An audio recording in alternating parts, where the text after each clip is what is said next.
ngayon, tuturuan ko naman kayo kung paano mag network sharing kapag Windows 10 yung inyong computer. So, punta kayo sa control panel or type nyo lang dito, panel. For example, ayan, tayo sa control panel. Then, punta tayo sa network and internet.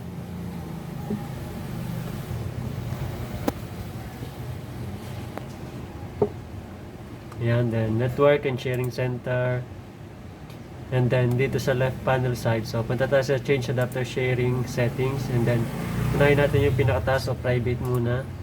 Click natin yung turn on network discovery, turn on file and printer sharing. And then sa guest or public, so turn on network discovery, turn on file and printer sharing, and then all networks.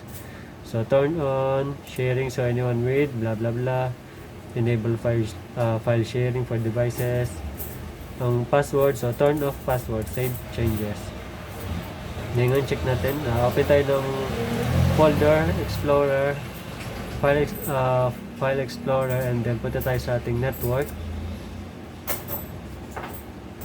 Ano yun, may network na yung ating computer. So nakakonect na tayo sa server 1. So ang pangalan kasi ng PC na to is desktop. Ayan. So ang pangalan nito desktop, pero may na-detect tayo sa network na SU1. So ma-access natin yung kanyang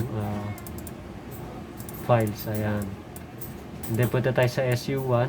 Pakita ko sa inyo. Kay SU1, pakita ko din sa inyo na ang pangalan niya is SU1. Ayan. So SU1.